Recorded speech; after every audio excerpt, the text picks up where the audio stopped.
Okay, all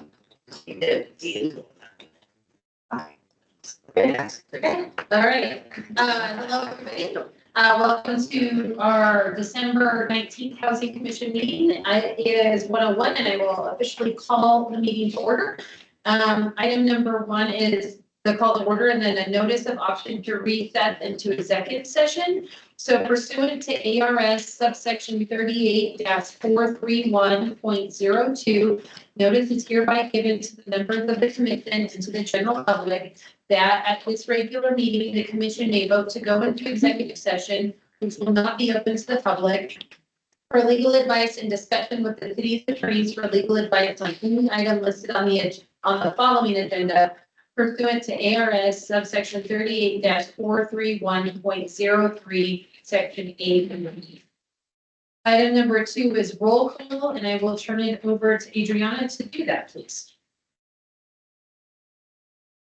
Thank you, Chair. Kevin Bond.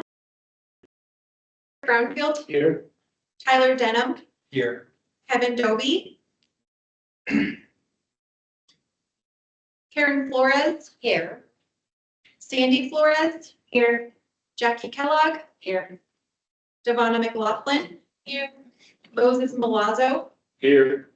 Corey Runge. Ross Schaefer.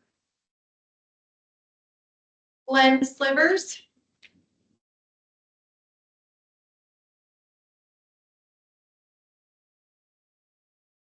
Let's see you, we just can't hear you.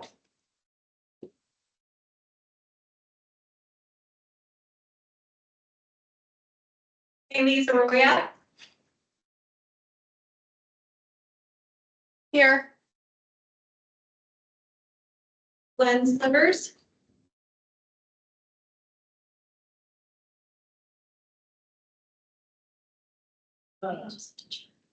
Okay, so he says it's there. Okay.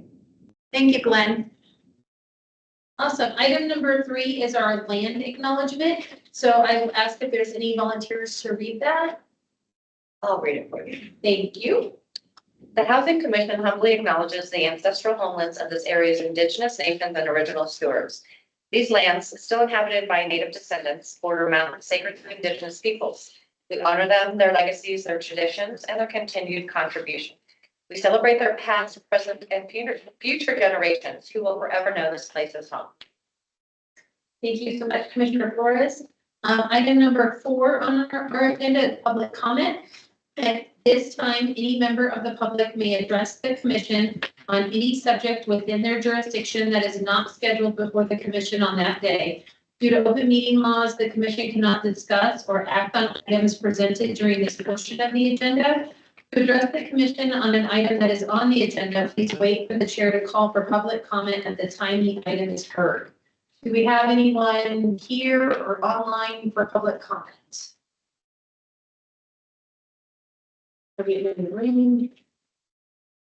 Nobody online? Excellent. Thank you so much. Item number 5 is approval of the minutes. So item 5A is consideration and approval of minutes for the Housing Commission meeting held on October 24th, 2024. Our action item would be to approve the minutes from the October 2024 Housing Commission meeting. I haven't heard that. That was a lot of 24s. I apologize. So anyone has the motion? Move to do the thing. Thank you, Moses. I'll second the motion to approve the minutes. Thank you, Tyler. Is there any comments on this item or discussion? All right, all those in favor, say aye. Aye. Any opposed? And any abstentions? Excellent, thank you. Item number 6 is action and discussion item. 6A is a presentation and discussion of potential agenda items and topics for 2025. We're to review and discuss potential agenda items and topics suggested by housing commissioners for the commission to address in calendar year 2025 in accordance with the Housing Commission purpose and duties in City Code Chapter 2-25. And I believe we start this by handing it over to Sarah. In my head, it was somebody else. Thank you everybody for being here. I love seeing so many people in person. I really appreciate the people that are also able to join us online today. And is there a clicker or are you? You are much more than that. Oh, Audio's funky.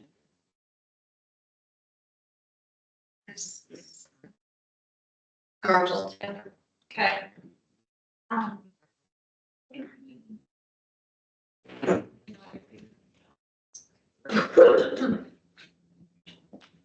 think what we did in the past is we moved one of these. One of them isn't on. That might do it. There you go. Yeah. Does that work?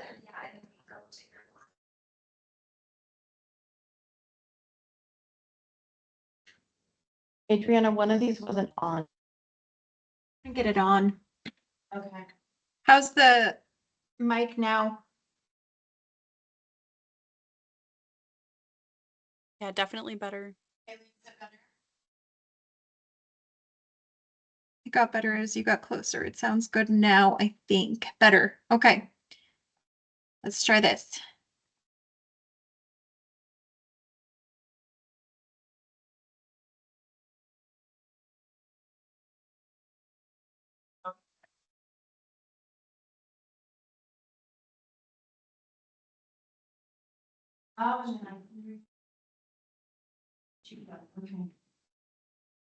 Where have you serving hazard?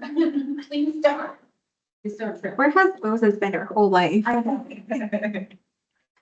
Moses is a space, just many capacities. So, all right, we'll start over. Good afternoon, everybody. Thank you so much.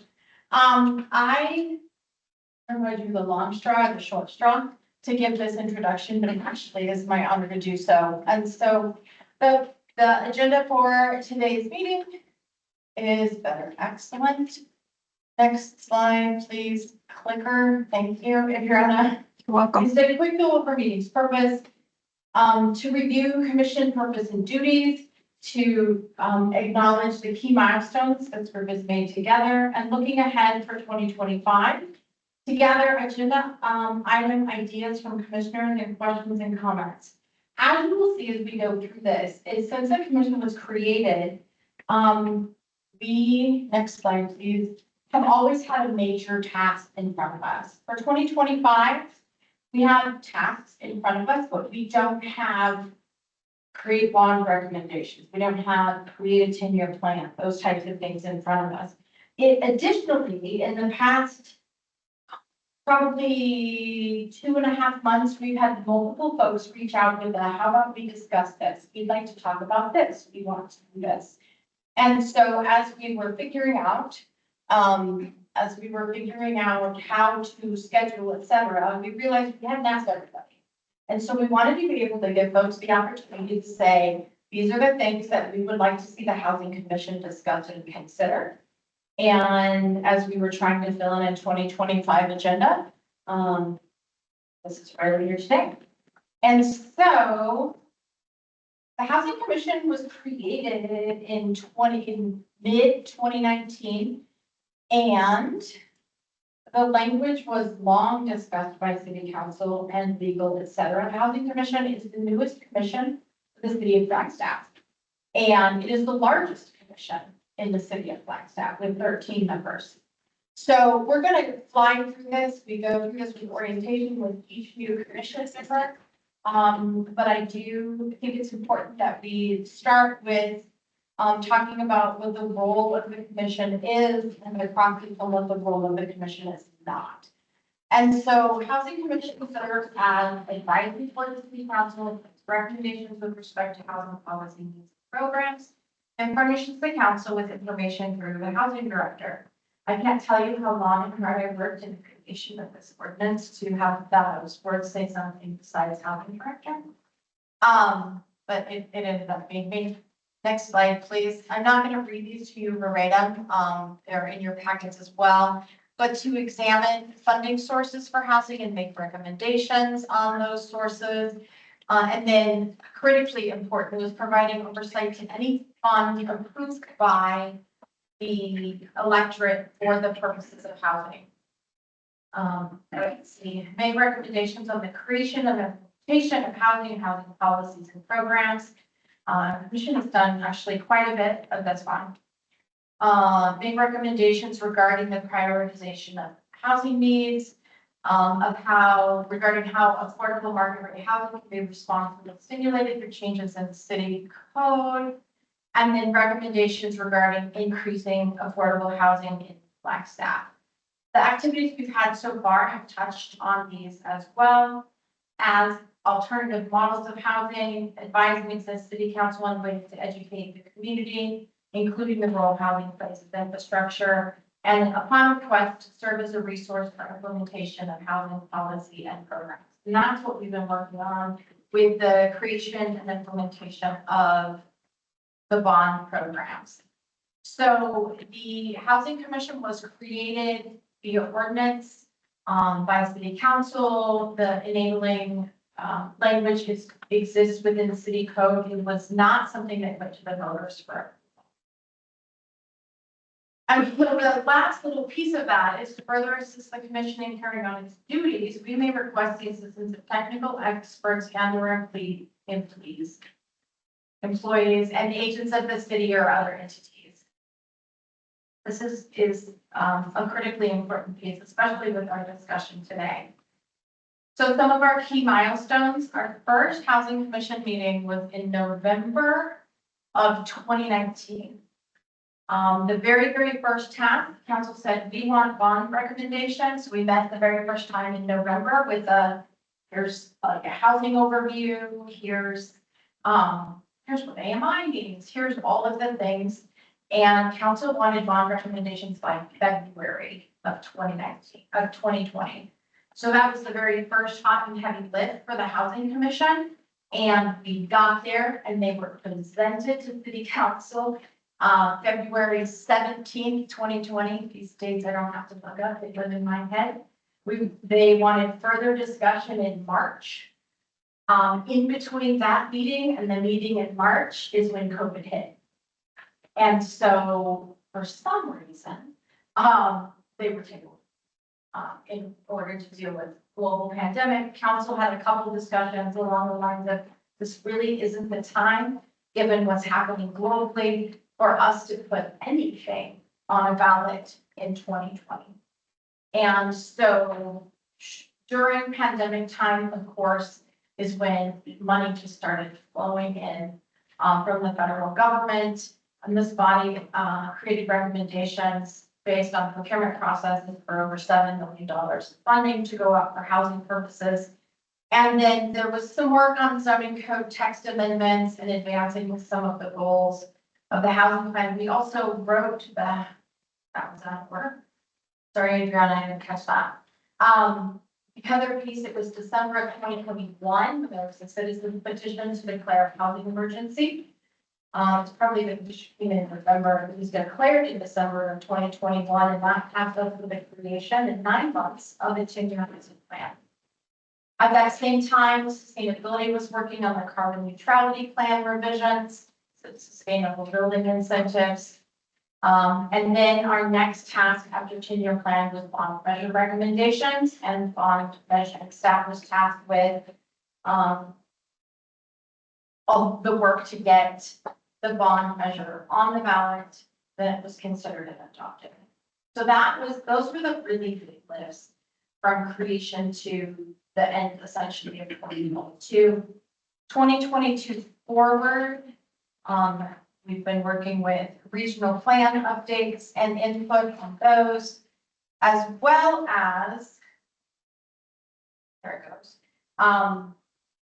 bringing forward the bond funded programs and designing those features, subcommittees in this area, et cetera, updated language assistance plan, accomplishing other things within the, in the 10-year housing plan, the guiding document. Creation of bond funding programs 22-3, land availability, suitability study, and code analysis. This has been a massive lift for staff. Even though there is a consultant on board, I think I would say upwards of 85 to 90% of Jennifer's time has been dedicated to working with this project. Anchor. the fruits of that, are coming forward in a very meaningful way in this coming year. So with all of that said, I want to take a minute and talk about the careful line we as staff are tasked with walking between, a commission and city council. And it is our responsibility to make sure that both bodies have the same information when considering something. And so there has been a request for, a discussion of a topic without, to be driven by an outside agency. Well, we want those discussions to happen. We need those discussions to happen. What we can't have happen is for the housing commission to be presented with one set of information, and then the information and recommendations going to city council, when the city council will be presented with a fuller picture, especially if there's a fiscal impact. And so we all lose. Commission, council, staff, management, et cetera, if the housing commission makes a recommendation based on partial information, and city council considers all of it and says, well, we disagree with the housing commission. So it's our job as staff to make sure that the information coming forward to the commission contains a full complement of impacts surrounding whatever the topic might be. And so that's a commitment that we have to make as staff, is to not pit a commission against city council. It's seen it happen one time long in the past, and it was ugly. And the issues truly weren't able to come forward and be represented in a meaningful way. Does that mean that we as a housing commission, I say we broadly, you as a housing commission cannot talk about controversial things or things that might not be directly palatable by city council? Absolutely not. That's our responsibility to have hard conversations, but I want those conversations to be fully represented with all the information so that we don't end up with council and commission at loggerheads. I made a commitment to city management a long time ago that we wouldn't ever pit a commission against our elected body. We were very, very hard not to do that. I think the other piece that I want to say thank you for, especially to those of you that have been here in one capacity or another since the beginning, is that we've never had a housing commission before. And it had been a very, very long time since a new commission had been created within the city of Flagstaff. So we as staff were not providing the playbook. You as commissioners were not providing the playbook. We're like, how do we navigate 13 commissioners? They're like, well, nobody's ever done it before. Good luck. And so it's taken some learning curve for staff. You guys have joined us on that journey, and I appreciate your patience.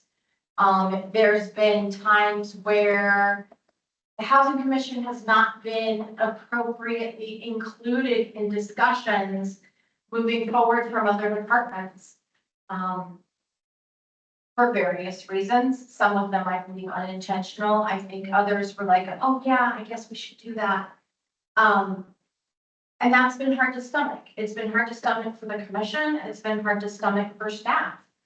And nobody wants to be an afterthought, especially when city council is declared a housing emergency.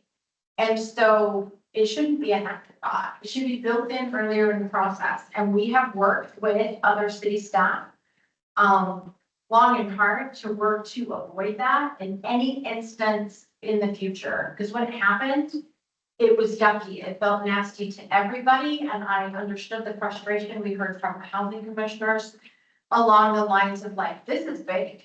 It's a done deal. They came to us between first and second read and we're like, here's some information, but it's basically a done deal. That was not the agreement that we had with staff. And it felt yucky is such an unprofessional word, but it was yucky. And I know that the Housing Commission, some members felt disenfranchised, and that there wasn't true room for input. We've worked to avoid that. We have also worked to accommodate requests from other departments, or even within our own department, within community development, when someone says, we'd like to come talk to the housing commission about X. And we ask for what is the relationship with it, and sometimes we've been tasked with visiting every commission. Okay, please come to a presentation. Sometimes it's, we're interested in the feedback and we encourage early and often. Regional plan is an example of a time where there are so many different public participation opportunities out there. Within that regional plan process, we have the updates here and talk about the opportunities to get involved, but also the ability for us to have input that we as staff are working to manage as they lead, as long-range planning leads an extensive public participation process with managing our time here. So thank you for your patience as we as staff have figured this out. What another commission looks like. We also were looking at a calendar for 2025 and thinking there are things, I changed the slide, but I didn't have, there we go. Oh, there is an extra. So there are some things before we jump into the part of this afternoon of what is already on the calendar for 2025. Because we want you to know, yes, we want the MOAs. We're going to prioritize them to our greatest ability today. You are going to prioritize them today. And then we will work them into what we already have. So for January, we've already scheduled an update from the last CAP project and then a net zero policy discussion, which is a request we have received from some of our members of the Realtors Association. We've already scheduled that one because of the timeliness of it. We couldn't get all of the pieces ready for today. It is scheduled for our January meeting. You'll see tentative here. Spring, the bond funded adaptive reuse program is moving. Was there an update on this last month? Okay. So yeah, staff gave the update. Planning, our code amendment piece is speeding up. We're hoping for just a minute so that they can move forward together and we can launch that adaptive reuse program. Bond funded home buyer assistance program, tweaking will be in front of you, and then CDBG recommendations. And then you can see for the rest of the year, the things we've committed to annually, the implementation plan, the report out. It'll be important for us to have a regional plan update, et cetera. Coming this fall is important for us to call out. There's another major planning effort, and that is the consolidated plan. The consolidated plan is a requirement for us to continue to receive community development block grant monies. Needs to be done every 5 years, requires a public participation process. It's not a user-friendly document because it's a HUD prescribed document, highly repetitive. But there is an opportunity for adapting some of those community priorities or revisiting and adapting as necessary or adding community priorities associated with expenditures of federal dollars in our community. It applies not only to the money that the city receives, but when other agencies apply for federal funds, there's a section on their application, not on federal funds from HUD. There's a part of their application that they must get a certification from us saying where they fit and comply with the consolidated plan. And so it's an important document that governs and it brings additional federal dollars into our community. And with that, I do want to, am I just turning it over? Yeah. I'm turning it over. I'm just gonna be quiet. So Adriana took a little bit of this already, but you should have all received a little packet of paper for the people on the line. We will email this to you. Adriana will email this to you, so check your email. And what we're asking, this is an optional activity for anyone interested in playing, but what we're asking is for, as there said, your input into potential future agenda topics for this coming year. I believe that people in the room have already taken the time to fill it out if you wanted to. Yes? Maybe? And you can have more than one. She said you can have one, but you can have as many as you need. Like, So we that. And then I can solve. And the reason we wanted you to write these on a paper so that we can take them with us. Obviously, we'll have to vet some of the stuff past legal internally, depending on kind of what sort of ideas we get. So just know that not everything that you ask for may come to fruition, but if not, we'll let you know why. So what I want to do now is, give people online a few minutes, to be able to, take a look at it. And again, it does not have to be done today if you're wanting to wait. We're happy to receive these at a later date. We actually want to do. But we are going to prioritize the ones in the room. We're expecting to have everyone in the room, so, that's why. It's a little jumbled. But if you have them, I'll collect them. And that'll give people online an opportunity to fill them out if they would like. Well, and it's important that people each have the opportunity to speak to it. It's not to exact, it's going to be talking about your idea, you're going to talk about your ideas. And so that you have the opportunity to explain and ask questions. Yes. And that it's not, today is not the day for discussing details. It's the day when you need to be presented. If somebody doesn't understand an element of it, let's ask, let's understand what the concept is so that when you go to prioritize what those are, you understand them. We will have to make sure that things line up with what is within the purview of the commission. There was one more thing we were going to talk about. We were going to give people an opportunity to write and explain to the group. Right. Did you see that? I said that while you were picking them up. I did not listen to that. Do you all want these back to be able to talk about them? Okay, so we're gonna go, okay. The survey that was sent out, this is the exact same thing. So we received one response from that. It's being incorporated already. So, and because of that, was a time for us to be like, all right, here's a different way for us to do this is so that you don't have to send it in a certain piece. And as you talk about it, with the title will be written up, not the whole concept, but the title will be written up, and then we have dots or dot coding. So the other caveat that comes with this, and we want you to put everything out there, and we will do the best that we can. We don't have a single staff member that's bored or wondering what they're going to work on tomorrow. And so we will work to calendar these as we have the ability to dedicate staff to time to this. However, different than what we've done in the past, because the things we've done in the past, the planning and the money and all of those things are for city-driven things. Whoever comes in the idea, we will likely to turn you to saying, are you able to present on that? Are you able to come with information and data to share? We were trying to figure out how to increase capacity for staff to be able to spend time researching and figuring out, talking to the commission member, et cetera, and landed on the people who are the experts or the people who want to present on the piece to the table. Is that going to be mandatory? No. But for example, that I know we already have scheduled for the January meeting with realtors, like, absolutely, would love to do this. So they will be presenting, I'm gonna let you explain the concept. But explaining, and bringing forward for consideration, and discussion, the agenda item. That zero policy discussion.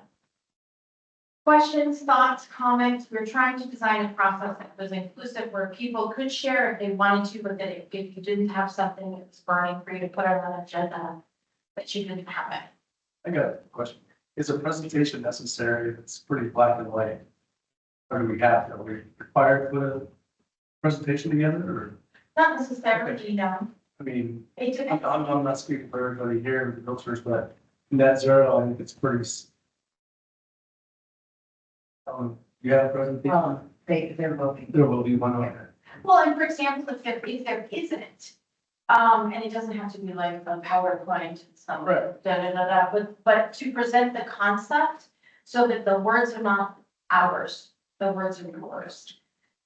In this one, city staff will have a piece of what is that potential fiscal impact to the city. Just the facts, what does that look like? So that it isn't a concept, an idea that sounds pretty good.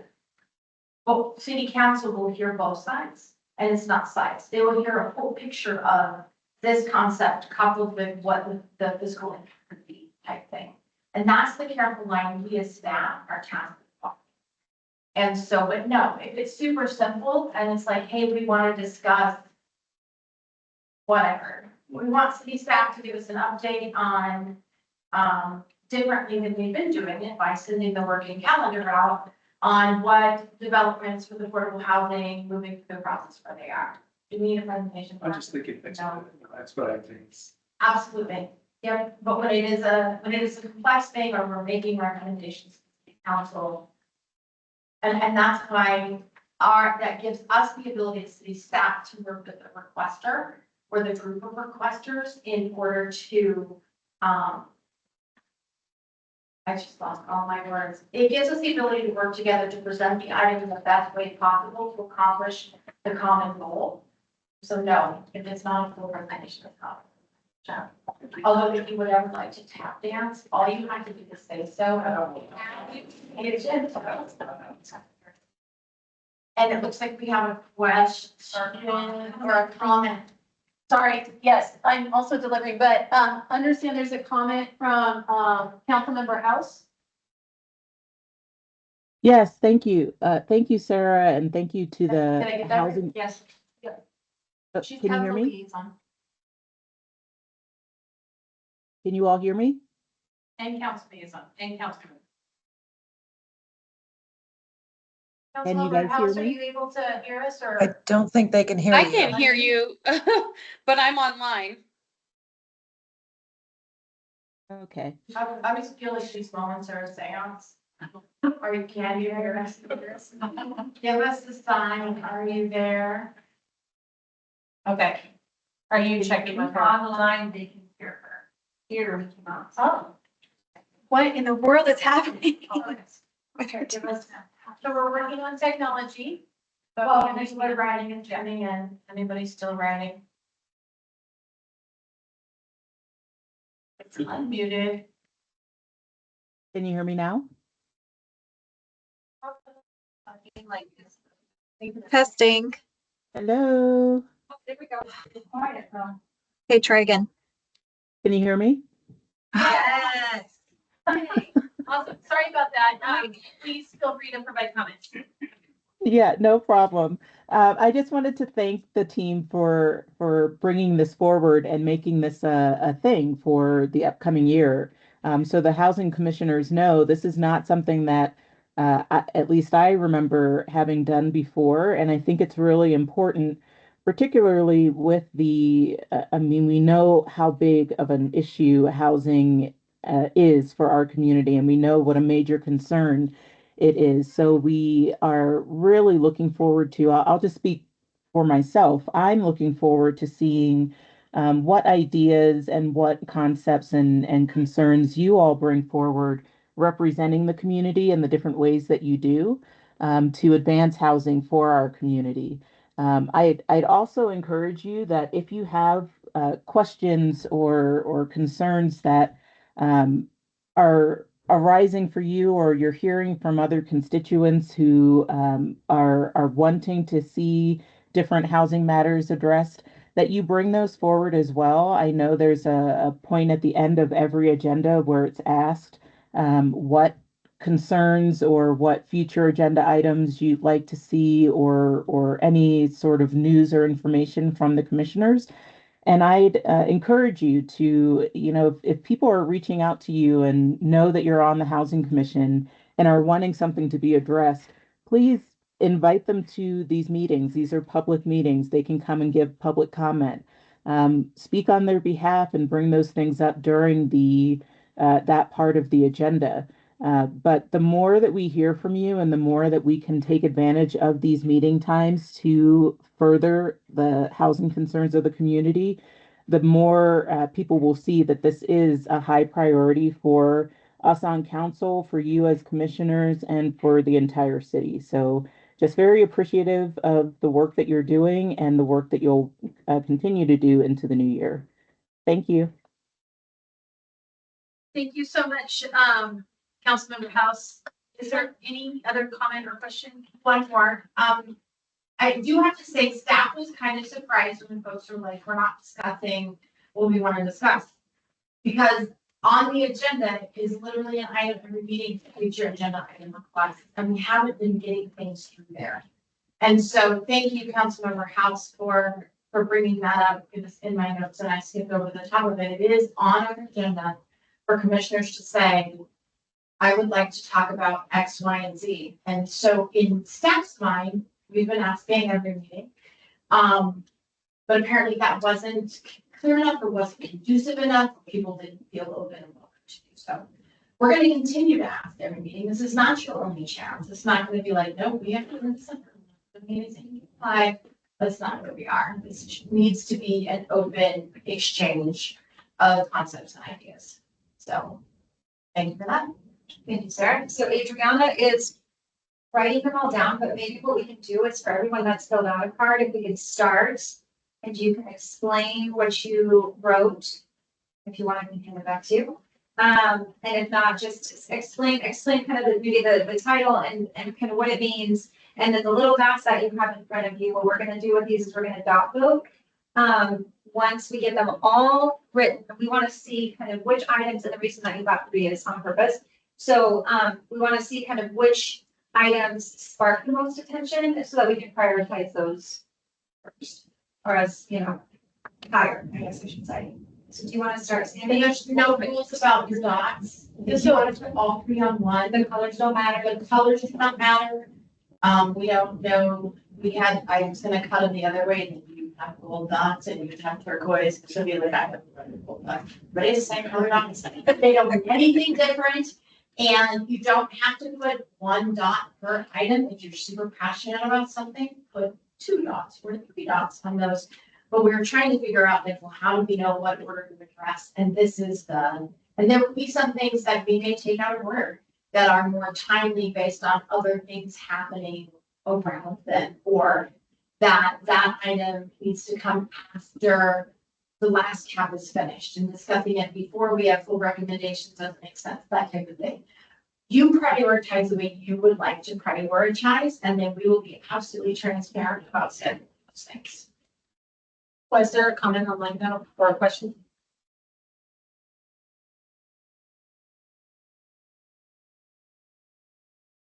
Oh, okay, perfect. Sorry, I missed No, it. thank you for asking. Yep, okay. So then do you want us, if we put something up there, then to just go around the room and identify what we said in a brief synopsis of what it is?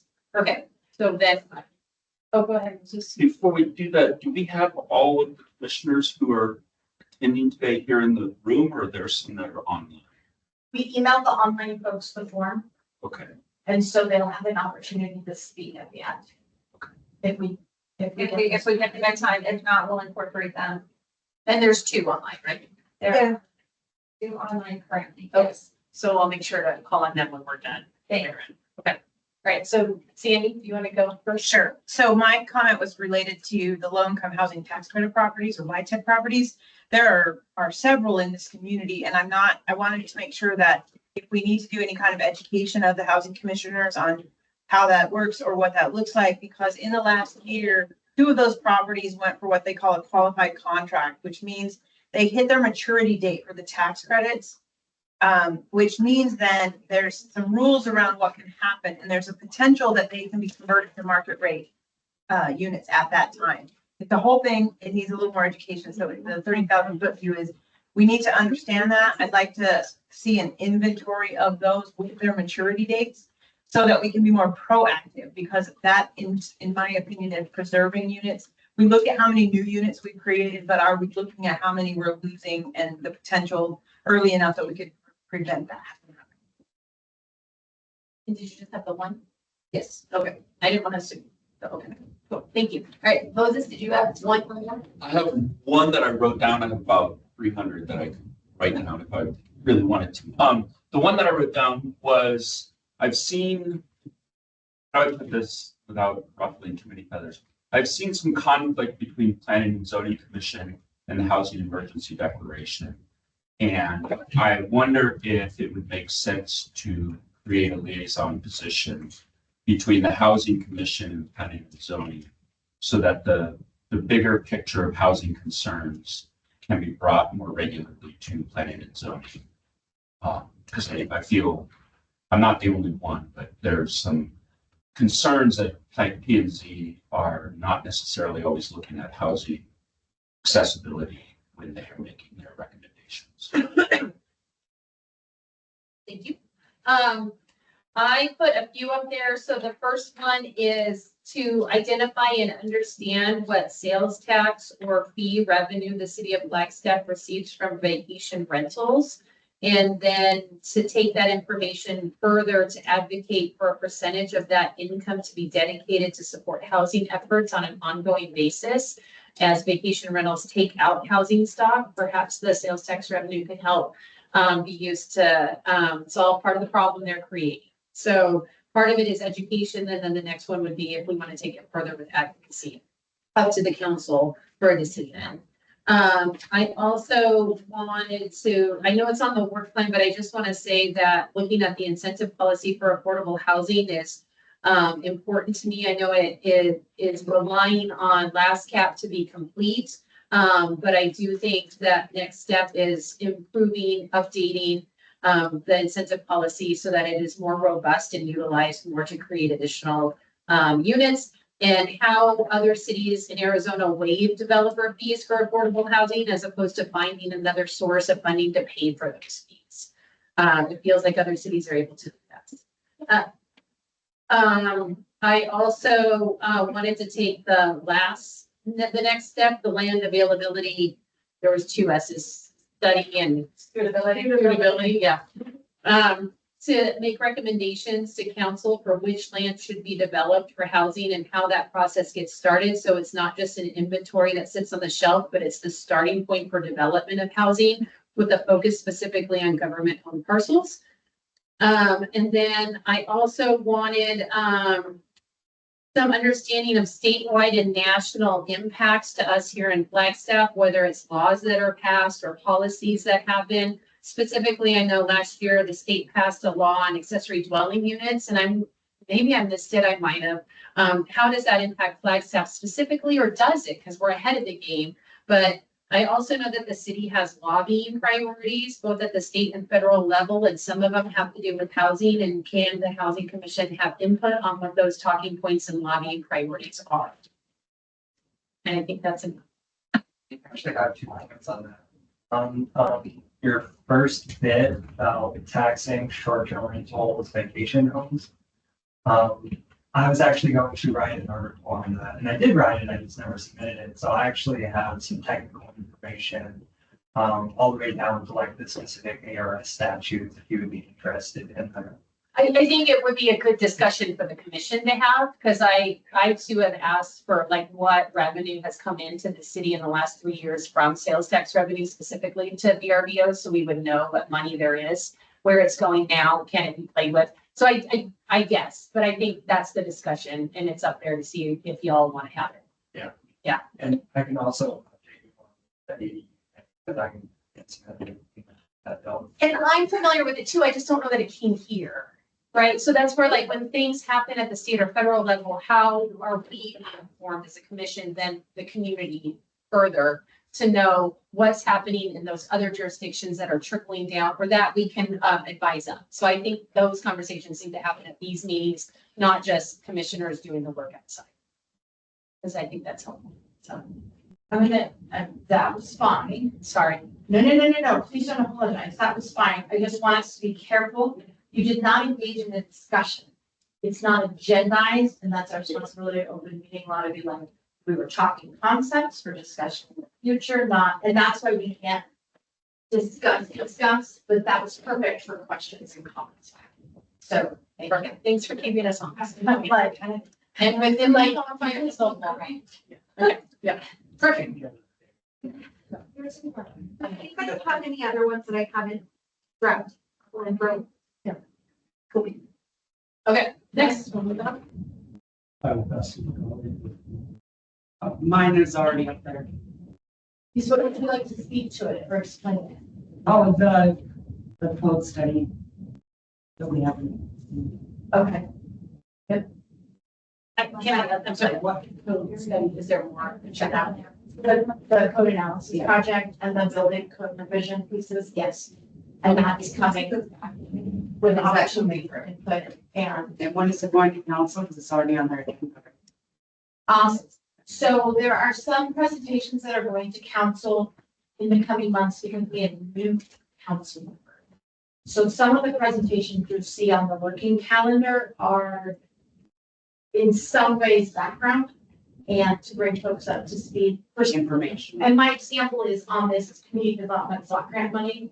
We go every 2 years when there's new council members, to ask them to identify priorities.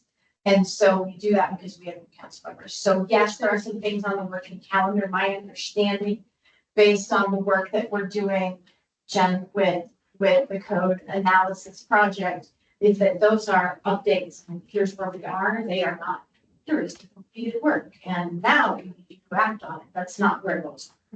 Yeah. There will be two council meetings. One as like an overall introduction to the last cap project.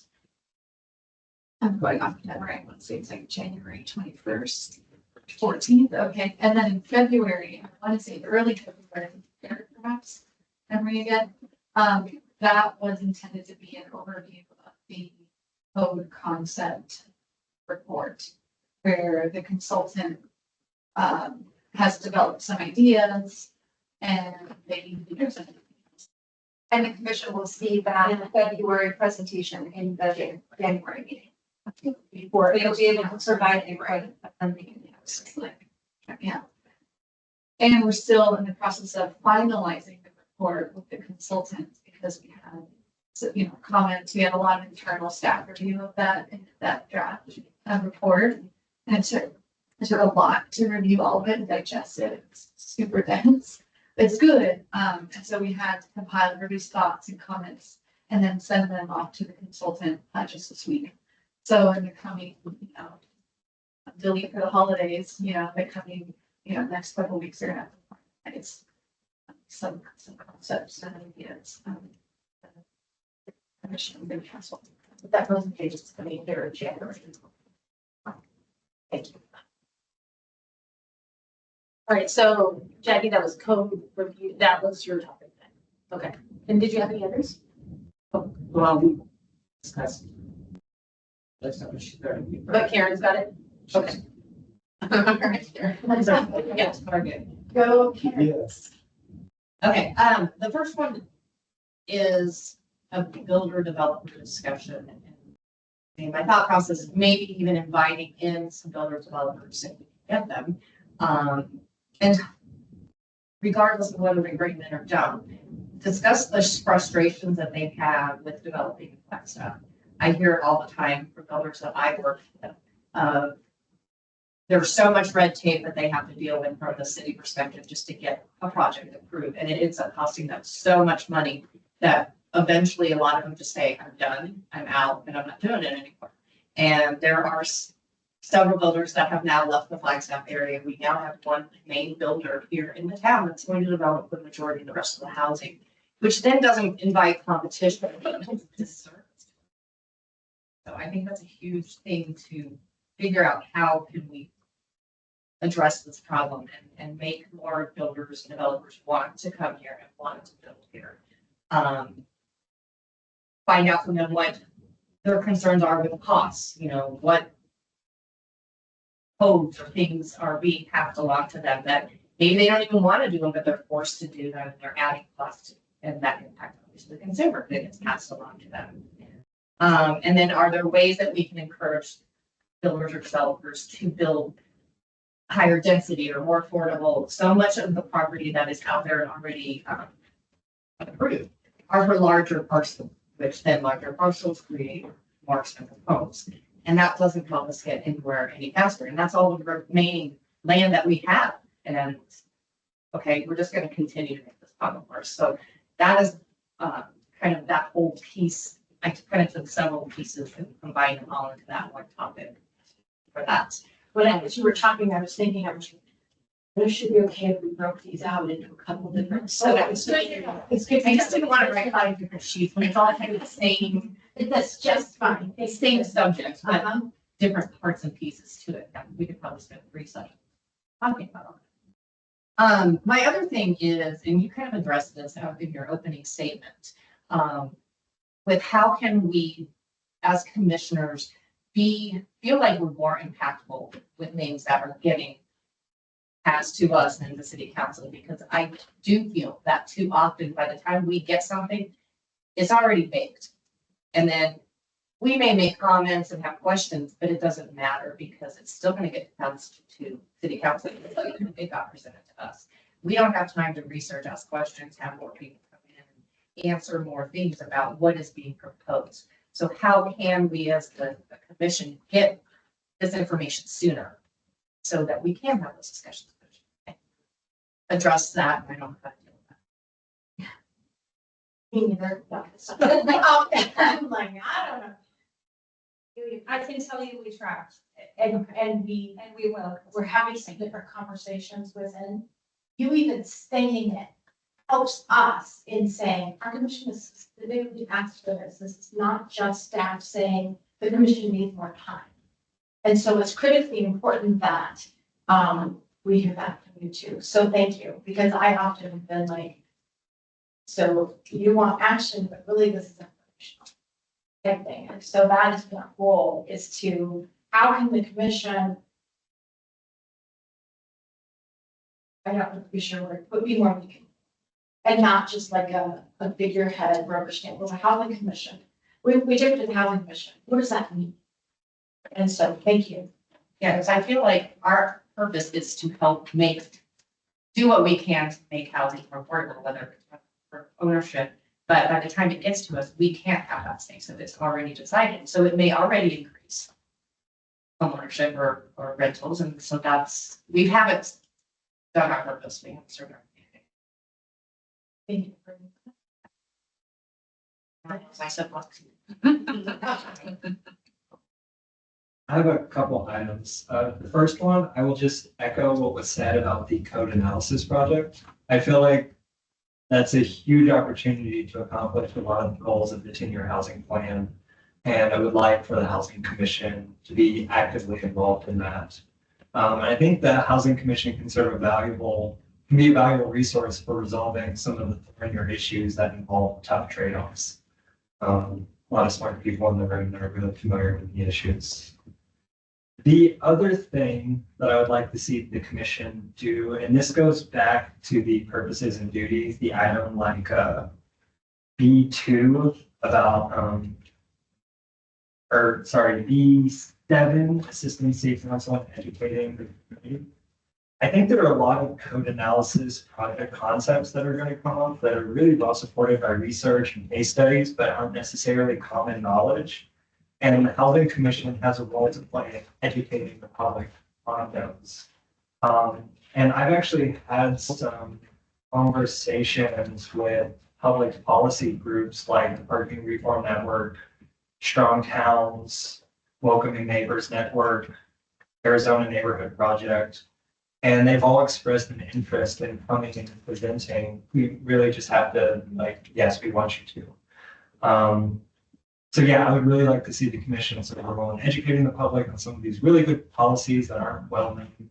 And I can help facilitate bringing in outside groups to present on those concepts if we want that. Did you write that down? He did. Oh, that's the one. Okay. Got it.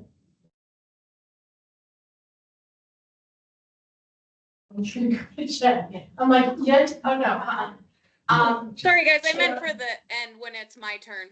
I was just gonna say, Chair, maybe has. Okay, perfect. And so then Tyler, you're good with, okay, just before we move on. Okay, so, Commissioner Zoroya, you have comments?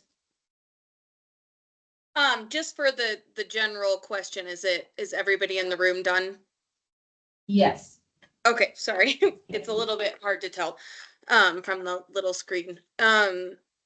So this is a little bit different than what everyone else is saying, but there was a time earlier this year when people were giving, presentations on their areas of expertise. I think it would be great if we could intersperse some of those in 2025. And then also, I don't know what sort of conflict of interest this could possibly bring up, just with the, grant approvals and things of that nature. But it would be really kind of cool if some of the housing organizations from around town could come give presentations about, what they do, so we could learn more about the individual organizations and direct people to those resources. So that's it. Awesome. Thank you. Are there comments from Commissioner Slivers? I don't have anything in the chat at this time. I don't know if he was able to get back to anything. I think it was our speakers. What was it? Oh, yeah. So Glenn, you give comments? On the speaker board. You're watching. Okay, Councilmember House comment, great idea. Thank you. I guess then before turning it over to staff for the next steps, I'll just ask a final, everyone's checked in. They kind of told us what's on the board to look at. We're all good. Any further clarification questions, not content discussion questions? Yeah, Jen. With your suggestion, can you speak up? Oh, sorry. With Commissioner Denham's suggestion about having the commission serve more in an educational and capacity for the community and council, is that in terms of supporting certain code changes as they come in, like offering support for very specific code amendments that come forward? Yes, Okay. so I have some code ideas in mind that I'm very certain are going to come through, just because there's so much research on how this helps save on housing costs. Some of this stuff isn't well known by the public, and I could help bring in some of these public policy experts to present on why this is important, this is the impact, these are case studies from places that have already done it. So we could be really particular about the timing on that, just like make sure we're all in alignment, like in advance of a code amendment going to council, maybe the month prior or something, Yeah. I feel like The presentations would likely be by Zoom, and all of them, the groups that I've talked to have indicated a high degree of flexibility if it's a presentation by Zoom. yeah, I was just trying to make it make sense in my head, because we're gonna have a lot of code recommendations coming out of the last cap this coming year. And then afterward, for a while, it's how long it'll take to implement all of the code amendments. Take all the recommendations, make new code, and then the education piece falls somewhere in the middle there. Just trying to, the timeline. Okay. Yes, sir. No. Oh, sorry. So then next steps are to physically dot. Is that where we're at? Or is there something else? Was to bake cookies and have cookies. At this moment in time, I'm going to admit abject failure in that, given the rest of my life at the moment. And so please think about cookies. And what to say would be, and go ahead and dot vote. Wait, we're missing two from me. Oh, I'm sorry. We're missing her comments on the wall? Yeah. Okay. Oh, I thought you were we're getting that right. What's right on time? So If I had baked cookies, they would have been like the butter cookies. these things are pretty. Not telling us what we're missing. Yes, ma'am. Sorry. So Commissioner Milazzo has a question. So, yeah, my comment is, I think it would be a better use of time if we did the dotting at the end instead of, after everything else has been completed on the agenda, instead of in the middle of it. so that the commissioners who are not here don't have to wait 10 or 20 minutes for us to go do the dotting, et cetera. We were thinking people would be back in. Oh, okay, sorry, Rose just needs time to think. That's fair, But that's fair. and we're not gonna have a consensus today, because you'll take the dots and kind of see based on where the dots are and give online people a way to weigh Online people will have the opportunity to, dot vote as well. Electronically, we'll send it to them, they can indicate which street they're interested in. Our goal today was to get through this piece of it, get the priorities indicated, so that we can come back to you and say, here's what we think our working calendar looks like. For 2025, here's what we've been able to bring in, here's what we haven't. Here's our parking lot, if we have time and anything, instead of saying, well, it's gonna be a super short meeting, we can plug in some of those things, maybe that's where agency updates fit, that kind of thing. So that council members, commissioners have a reasonable expectation of what's coming to you. If we have a reasonable expectation of what we're working on in order to bring. So. And so then in January, we have some kind of calendar presented by staff that would address the prioritization of commissioners as well as the reality of the schedule that's already in existence to kind of measure. Depending on how long the last CAP presentation and discussion needs, but that is our goal, is in January. No, we have last CAP base update and we have net zero. Yes, you will see it and you will see it in a way comment on it. So that'll be 3 big agenda items in January. I think this one might be smaller, but yes. But I mean, more informational, but like, here's our map. Yes, forward. here's our map. Understanding that the dates may be tentative, depending, and so just so you all know, we've always had a working calendar as staff, like since the beginning of the commission, of items that we were planning to present and when and deadlines and all these things. And we've never shared it because things are fluid and they fluctuate and, you know, different departments decide that they can't in fact present when they said that they could, and so all of these things, but yeah, we'll share it with you. Keep in mind, it's somewhat. It's a working. Working, yeah, correct, just like the council. Yeah, Okay. awesome. Does that seem like a good path forward for commissioners? I almost called y'all council members. I don't know right now.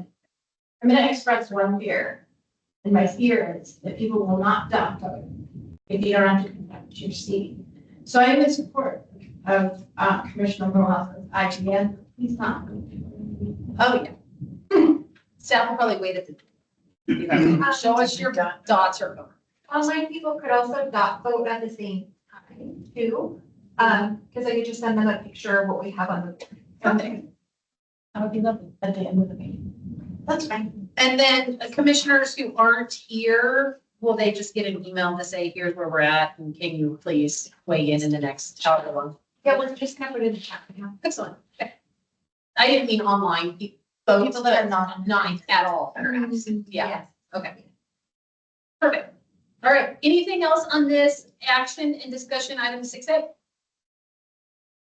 Thank you all for walking through that with us. I feel like it's productive. I'm excited to see what comes out, and what we'll be working on in the next year, in addition to what we already know. So, lovely. Item number 7, general business, super easy. There's nothing. Item number 8, informational items to and from commission members, staff, and future agenda item requests. I feel like the future agenda item request has been dealt with at 6A. However, if there's anything else, then feel free as we move through. But item 8A is an update from our housing authority liaison, Commissioner Milazzo. So we actually met this morning? Just this morning. I've lost track of all sense of time. We had one action item and several informational items. The action item was HUD has required the housing authorities to change some of the vouchers that are provided to be no longer preferences for local residents. And so what that generally means is that a number of our vouchers could be claimed by somebody who doesn't live in Flagstaff or even in the region.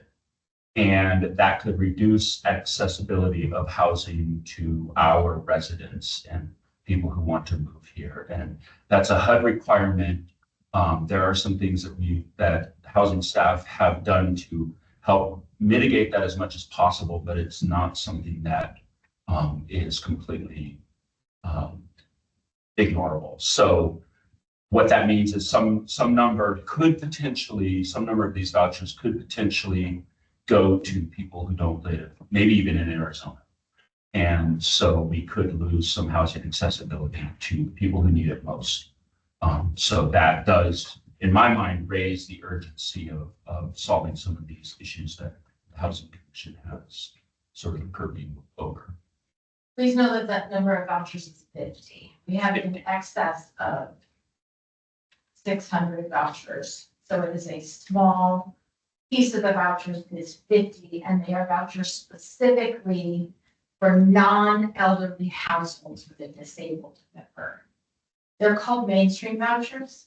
To me, mainstream means mainstream. It's everybody. No, mainstream are non-elderly households with a disabled adult. And so it's a very niche program. We've done what we can in advance to try to make sure we have the highest utilization of vouchers by residents. I pushed back on, I didn't quite know what his position was in HUD when I pushed back, but he was a visit in Phoenix, and and I realized, I'm like, oh, I get a lot of emails from him. Very high in the food chain within HUD are calling out that that's not answering local needs, and not every jurisdiction is having the issue utilizing these vouchers, but some are. I got absolutely nowhere. I did it respectfully, but I got absolutely. And so this may change, but we also have another mechanism that we might be able to utilize to retain a little more local control over those. And that involves executing memorandums of understanding with state agencies, where we could accept referrals from those state agencies for use of vouchers. Often those state agencies, the DES, for example, would not refer someone who lives outside the Flagstaff. So we're doing everything we can within the regulations that are thrust upon us that we must comply with, to maintain local benefit as much as possible. So. But the local prioritization for the rest of the vouchers is still in effect. We still have the ability to locally prioritize all of the other vouchers except these.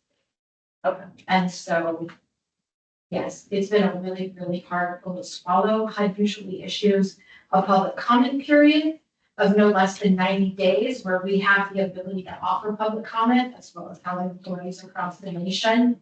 These came down as a mandate without any of the normal rulemaking processes. I'm not yet aware of a court challenge, but I think there might be one coming. But in the meantime, we either need to get into compliance with it or risk losing. Does it feel good? No. Are we going to do it? Yeah, because we don't want to lose our whole program or be fined for being. So, yeah. Oh. Sorry, can I just, if Moses said any other? He was probably weak. Oh, go ahead. No, that's about it. I mean, 8% or so is what that number is, right? If I'm doing the math right.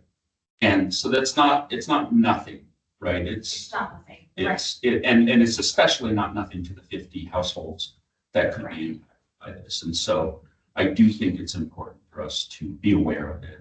It's not something that the Housing Commission would do a lot about, but directly.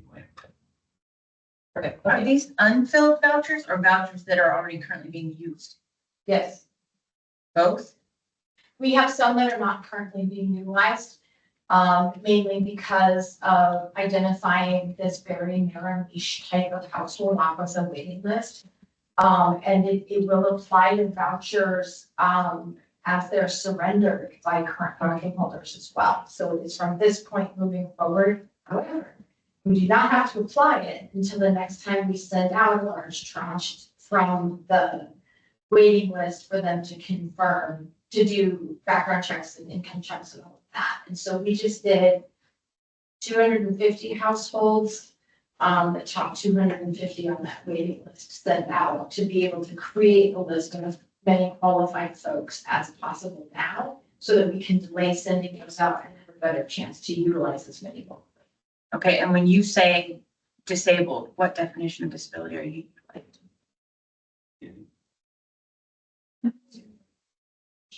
Physical? Yes, my brain, absolutely. I mean, are we just discussing a physical disability or, I mean, because in homelessness work, there's all kinds of disabilities. I believe it applies to all that must be documented.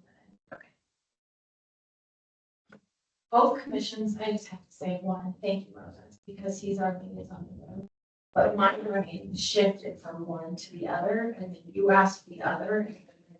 I didn't do that. Oh, never again, both singing. It'll happen again. Thanks, Moses. All right, I understand that Deputy City Manager Keen has a comment or question. I do. And We can I'm hear you. around. I'm not sure if you can hear me okay? Okay, great. Well, I wanted to just say thank you to all of you. I was hoping to make it over to the lunch today, and I was at the senior lunch at the Montalvo Center, which is always kind of a sobering event. But I just want to thank you for all of the work that you give to this commission. You all have a level of expertise that that really helps the city move things forward. And I think that last discussion just exemplified that. And just want to say we're really excited about 2025 and what 2025 brings. We've got an incredibly committed housing staff you've all worked with all of them. That was all. I just wanted to say thank you to all of you, and thank you for all you bring to this role and for what you do for the city. So thank you. Thank you so much. All right, agenda item 8B is updates from housing commissioners and other informational items. So I'm looking at y'all to see if anyone has anything they want to share. Yeah, Tyler. So I'm personally hosting an event on January 9th on the code analysis project at Motherwood. I'll be very clear that it's me personally, not anything to do with my role as Al on the Housing Commission. But I'm probably going to be posting that in a lot of places, a lot of the same website as frequent. So if you do intend to go to that, let me know so I can know that we're not accidentally violating open meeting laws. Awesome, thank you for that. And how would you navigate that? Because if there's enough people, we would just post a forum to be present. No business would be discussed. So that it is posted as a ballot. There's a way, if more people want to go to the forum, there is a way for us to do that and stay in compliance. Any other commissioners have information they want to share? Anyone online in this topic? I do want to, while you just look at that, I do want to let you know that Housing Solutions has completed our rental attainability survey for 2024. We did a quick public comment presentation to council on it, but it's on our website, housingnez.org. We surveyed, I think it's 56 multifamily housing complexes here in town to get a sense of what's happening with rental rates, vacancies, fees, any barriers for folks moving into rental rates. So that data, that report is available on our website, or if you want it, I can email it to you too. But we try and do it annually. So there's some comparison year over year as far as increases, decreases. I will say there's good, bad, and ugly. Good is that the rates of increase of rental rates did not go up. Two of the unit sizes went down a little bit, two went up a little bit. So we're kind of seeing some stabilization in rates. Yay. We're seeing an increase in vacancy rates, which also can indicate a healthier market. The bad is that we were already at a place of unaffordability, so it didn't get better, it just didn't get worse. So it's still expensive to rent a unit in Flagstaff, surprisingly enough, and we give you that data on how much you have to afford in an annual hourly, wages in order to afford a 2-bedroom, for example. And then the bad goes back to Sandy's point about losing some of our LIHTC units. We lost 2 properties in the last year. We know 2 more actually finished qualified contract recently. So as we've added more units, which is great, we actually have a net reduction in the designated affordable rental units in our community because of that loss. So, just some information in case anyone's interested in, data. We can send that out as well. Oh, perfect, right. So, Yeah. So you said that rental costs haven't gone up, but if we've lost affordable units, does that not change the median? So we, For- when we look at rental rates going up, we're looking at market rate overall, and then we look at affordable, restricted affordables separately. So as we recognize, that's not the market, it's really a microcosm of it. So, yeah. All right, anything else on this issue? Okay, topic. And then the last one is 8C, updates from housing staff. Well, jump at once. I gave a lot of updates during the presentation. You also see what we're gonna bring to you, coming up, and so that's, essentially why I'm like, we have, council unanimous and housing. So in case on December 3rd, that developer is called Atlantic. And they have lots of experience. Is that right? Yes. Okay. Like 5 names. Atlantic, they have lots of experience like that. They, saying You can speak up. I'm sorry, guys. I was just informing the group that the Lake Marion housing rezoning case was approved by council unanimously on December 3rd. They had their final read December 3rd, and also the development agreement was approved. The development agreement includes 20% affordable units, so they went above the 10% minimum. I am told they are going to try for a light tech component at that site, because the project is a little unique because they have a multifamily building and then townhome style units as well. So it's sort of like a two-phase. Is that bad? It's good. No. If you're on it, you've done that, why I started. Yeah. But yeah, so that's very exciting. There is potential in the future for that project to include a 9% tax credit deal. So it's very exciting. They're just trying to do all their math.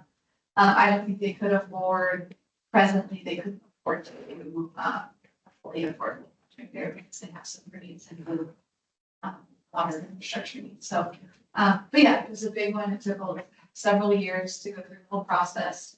And now they're gonna have to focus on the construction part, so. And they're not anticipating a light tech application, they're anticipating like 2026. Yes. And even without light tech, the 20% is 40 units that'll serve under 80% AMI for 30 years. So that's exciting. And shoot, I had something else in my head. And they will take Section 8 vouchers, Yes. and they will not count them towards their 20%. Those are on top, above the 20% of affordable units. Yeah. So anyway, but there's a guaranteed affordability piece with it, even if they don't go light tech. Oh, and it's in an opportunity zone. That's the other piece. So HUD, IRS, somebody created these, there's HUD, okay. Created these opportunity zones, which is on a map, and they kind of paint parcels and say, we're gonna incentivize development in these areas to create things like affordable housing. This parcel is in an opportunity zone, although it's not really in town, like not downtown, it's still within the city. So that's one of the reasons this developer looked at this particular site. And the new, the incoming HUD secretary appointed by the incoming president actually worked in the last administration and was the champion in the creation of opportunity zones. And so I anticipate seeing more activity with opportunity zones as he comes in as, if confirmed, as HUD secretary, and not in the role he was in last time. And so we may actually see additional benefit coming out of those opportunity zones. Should be exciting. Because they sunset, didn't they? Wasn't it an experimental? It's an experimental thing. The sunset date is a little bit. I understand Christine has comments. Yes, hi. I just wanted to let everyone know that we are going to be going to City Council on January 14th. This will be a chance for us to give an overview and introduction to our new council members, kind of a refresher on how the community development block grant works, what kind of projects are eligible. And ultimately, we're going to be asking them to set priorities that will allow us to award higher points during our competitive process to projects that meet council priorities. So in the past, they've always prioritized housing and homelessness, and then slightly underneath that with still extra points, but fewer workforce development and neighborhood revitalization. So we'll be kind of talking about what they would like to see prioritized over the next 2 years. And then I will keep you all informed of our process. We will be going through our annual action plan. And so that involves a lot of public hearings. We'll be presenting to you with the ranking committee's recommendations. And I'll also be requesting volunteers who might be interested in helping us rank applications from community partners or internal city departments. So I will ask for help in January for sure, but if you already know you're interested, feel free to shoot Adriana an email or myself, and she'll connect us, or you and I can connect and talk about what is involved in that and how much of a commitment it is. But we would love your perspectives and expertise as we undertake that process. And Christine, I know we have to do consolidated plan this year. Do we also have to do impediments to fair housing choice? Yeah, so we're actually 1 year off. So we will start our consolidated plan and our fair housing analysis in the fall of 2025. So that will be something we kind of see pick up speed in the spring of 2026, along with that annual action plan. But we will start doing a lot of community meetings, surveys of the community to identify what we want our next 5-year strategic plan to look like for CDBG funds. Thank you. And if I can add on to that, the last time President Thurman was president, they did away with a requirement of doing an analysis of impediments to fair housing. I think we could see that also come off the table again. But the consolidated planning process will be something that we'll continue. Any other staff? Adrian? Just wanted to remind the commission that wanted to remind you all about the emails that I sent out earlier this week. My apologies for so many emails going out between coordinating this meeting and some updates. It was important. I just wanted to remind you that regional plan comments are due by the end of the day today. And then also, if you are able to share the ADU contest information to those that may be interested in drawing plans. I sent you the information, just wanted to provide a quick reminder of that. And that's all I have. Okay. All right. Staff, Sarah. Last one, I promise. Yesterday, Devonna, Sandy, and myself, they went not as commission, but in their roles as leadership for their agencies. We went to Phoenix and met with the director and deputy director of the Arizona Department of Housing, where we discussed what their legislative priorities are for this year, what different funding sources mean here in Flagstaff, so that they know that they are important coming up here. We're actually very lucky. We enjoy a good relationship with both the director and deputy director. We were also able to talk about different elements, make some suggestions on changing next year's qualified application plan process that would be us up here. They're very amenable to these things and very, it's good conversation. It's not a strategy, we think this, we think that. It's a lovely give and take presentation.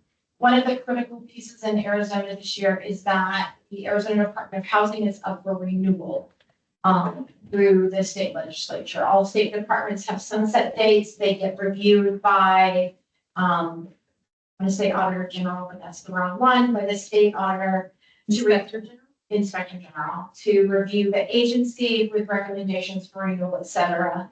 Arizona Department of Housing was created within my career. Before previously it was buried in the Department of Commerce. We were the 49th state in the nation to get the Department of Housing. And the difference with them in commerce versus a separate entity is how fast the money flows. And how much more money they've been able to bring into the state because of being able to show a state commitment to housing. And so if you choose to follow that process, it starts early. I think their first hearing is the second day of the legislative session. We're likely to give you updates on that process as they make it through, as they go through that process. But if you hear anything about that and you have questions, please feel free to ask. It is they're a critical piece of a lot of success here in Flagstaff, including the number of tax credit apartments that have come to Flagstaff in a much easier process than when it was under the Department of Commerce when it is its own department. And so we talked about a housing program that offers down payment and closing cost assistance where there are no local lenders here in Flagstaff. And the mayor had written the letters pointing that out. We were able to discuss that with them to say, yes, people in Flagstaff are able to use this, they're able to layer it. However, they have to have a lender in the Phoenix area, and that's scary for first-time home buyers. And would it be great if there were also lenders up here so that entities that are administering those monies are going to be encouraged to identify lender partners here locally that will help folks access that money in an easier way. Did I say all those words in the right order? You said this better yesterday. No, that was great. And then we appreciated the advocacy from the local mayor to the Department of Housing Director and her follow-up on it. We also reiterated that funding source, the Arizona's Home Program, which provides up to $30,000 for homebuyers under 80% AMI, up to $20,000 for homebuyers under 120% AMI, is critical that they let it be statewide. Other programs have been Phoenix Central, Maricopa County Central. So thank you for that investment in the state and that we are able to layer with local funds, which make it important because our home prices are so high. That it is repayable. It's not a gift. It's not a grant. It is so we can recycle limited funds and not just use them one time, and that we need more money, quite frankly. So talking about advocacy, lobbying, like what things can we as a commission or as the city of Flagstaff put up to the state? This is why I put that up there as a topic, because there are some decisions with funding and regulation at the state level that certainly impact us positively or negatively. So this was one that was a real big win. So I think that was it. Anyway, we had a good meeting and we'll continue to try, I think, to continue to build that relationship. And if we can get them up here as well, that would be great. We did invite them to come on Thursday. Yeah. Anything else from the housing section? Sorry, I forgot it was me. Like it was silent and then I was like, oh, okay. Housing Commission piece. Councilmember House. Oh, sorry. Thank you. Yes, Councilmember House. Thank you so much. I just wanted to mirror Deputy City Manager Keene, express my apologies for not making it to your lunch today. I had intended to be there, but I'm a little bit under the weather today. But also wanted to just thank you all for the work that you've done this year. I know it was expressed earlier, the feelings of not always feeling as though your work is able to contribute in the ways that you would like it to. I just want you to know from me personally that I take everything that you say and do very seriously and very much to heart. It always matters what opinions and voices come out of this commission to me. And so please continue the work that you're doing and know that it does matter. Even in small and unseen ways, but it is invaluable to us as council and as advocates for affordable housing in our community. I wanted to extend that thanks not only to the commissioners, but also to the housing team. We know how much work you all put in as well, and it is very much appreciated. And not only the time, but also the patience and the energy and the emotional weight that it can sometimes be is recognized. And so I just wanted to thank you all and wish you all a wonderful holiday season and a great new year. Thank you so much, Commissioner House. Council Member House, she's deceased. I apologize. We appreciate your attendance in all of our meetings and the ability to share information here that we know gets relayed up to council. So thank you for all that you do. Anyone else have thoughts?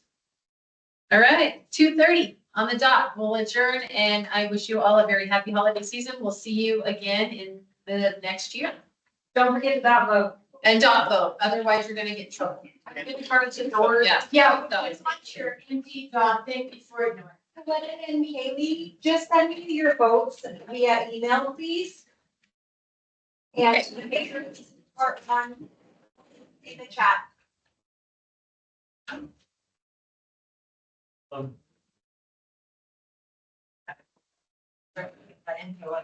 Yeah. Yeah. The, I certainly tell you detail. Frankly, as well. If we've got one of those meetings, it's just, it's slots. Whenever, if we don't have people.